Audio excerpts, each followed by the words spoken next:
those pictures we've all seen too much on television before when a building was deliberately destroyed by well-placed dynamite to knock it down. If it had detonated, take down a building. Boom, boom, boom, boom, boom. I heard a second explosion. There was a heavy-duty explosion. Then there was a secondary explosion, and then a big collapse. An explosion blew and it knocked everybody over. To me, it sounded like an explosion. It sounded like gunfire. Bang, bang, bang, bang, bang. And then all of a sudden, 3 big explosions. We heard a big explosion coming down. And then the entire top of the building just blew up. We saw some kind of explosion. By the force of the explosion. Big explosion. Blew us back into the 8th floor. Then we get to the lobby. This is a big explosion. The lobby looked as though a bomb had exploded there. A huge explosion now raining debris. It's been a huge explosion. Huge explosion that we all heard and felt. We just witnessed some kind of follow-up explosion. We heard a very loud blast, an explosion. And a secondary explosion at Tower 1 camp. That is another bomb going off. He thinks that there were actually devices that were planted in the building. Planted in the building.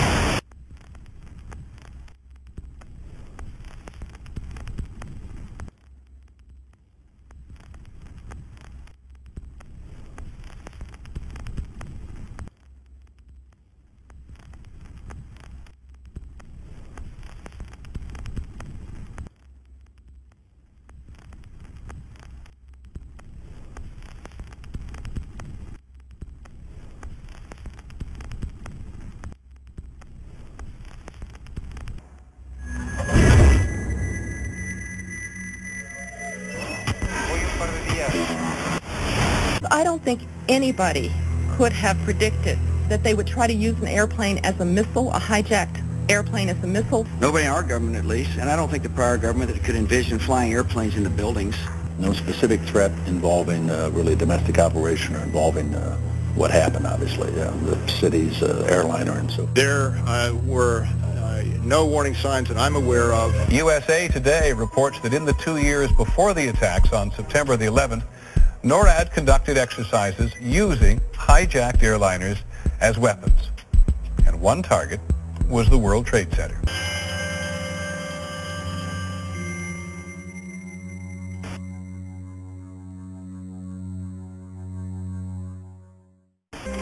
In confidential documents from the Philippines obtained by CNN, the plan was clear. He will board any American commercial aircraft, control its cockpit, and dive it at the CIA headquarters. Other buildings targeted the Pentagon and the World Trade Center. Security in counterterrorism was blinking red, in the words of George Tenet, that the warnings of an imminent attack were so severe that something dramatic should have been done. It was unparalleled. Instead, our president went on a month-long vacation.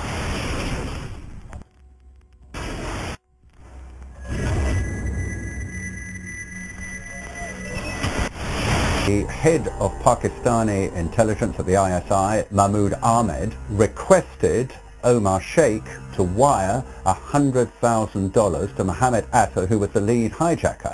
Hijacker Mohammed Atta received wire transfers via Pakistan. The man sending the money to Atta is believed to be Ahmed Umar Saeed Sheikh. Omar Sheikh admitted he was supported by the Pakistan government's intelligence service, the ISI.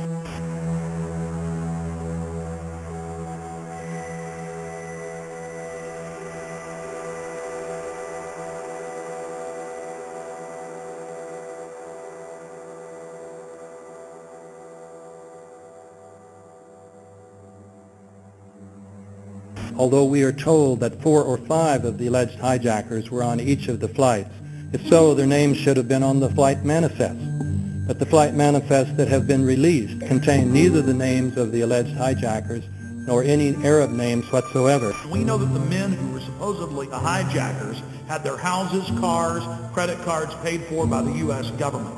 They were, in truth, agents. Evidence was also apparently planted. The passport of one of the hijackers on Flight 11 was allegedly found in the rubble. Goes through the fireball, through the side of the plane, and comes down to the ground unscathed. But something happened. For 6 months, they reported they had this passport. Boy, we've got it. We've got the proof. And then the guy stood up and was alive. Several of these 19 men are still alive.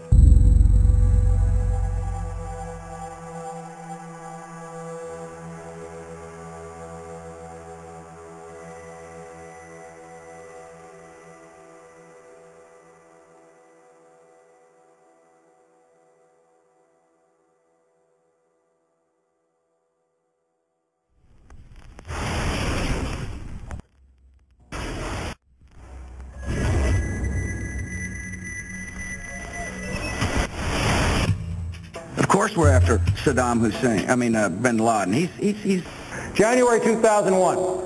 The Bush administration orders the FBI and intelligence agencies to back off investigations involving the bin Laden family, including two of Osama bin Laden's relatives, who were living, guess where, in Falls Church, Virginia, right next to CIA headquarters. When he was already America's most wanted criminal, he reportedly spent 2 weeks in the American hospital in Dubai, was treated by an American doctor, and visited by the local CIA agent. We have not seen one piece of evidence that links Osama bin Laden directly to the planning stages of September 11th. This failure to provide proof was later said to be unnecessary because bin Laden, in a video allegedly found in Afghanistan, admitted responsibility for the attacks. This confession is now widely cited as proof. But the man in this video has darker skin, fuller cheeks, and a broader nose than the Osama bin Laden of all other videos. We again seem to have planted evidence. In 1976, Osama's older brother Salim bin Laden hired a man in Texas by the name of Jim Bath to handle all the investments in the United States for the bin Laden family. Jim Bath also happens to be a personal, almost lifelong friend and former Air National Guard pilot with George W. Bush.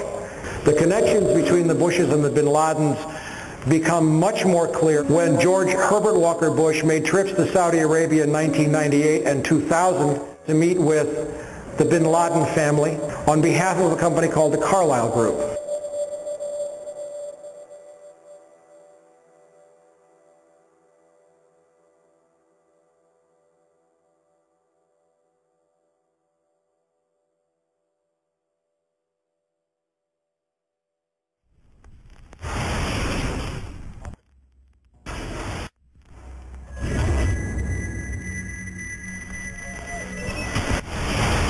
How could anyone fly a 60-ton, 125-foot wide, 44-foot tall plane through this obstacle course? The aircraft, before striking the Pentagon, reportedly executed a 270-degree downward spiral, and yet Hani Hanjour was known as a terrible pilot who could not safely fly even a small plane.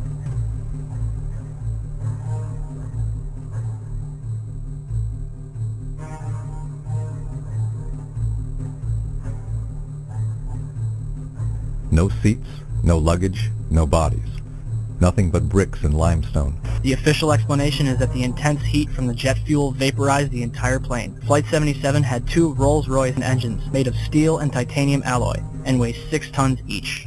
It is scientifically impossible that 12 tons of steel and titanium was vaporized by jet fuel. We're also told that the bodies were able to be identified either by their fingerprints or by the DNA.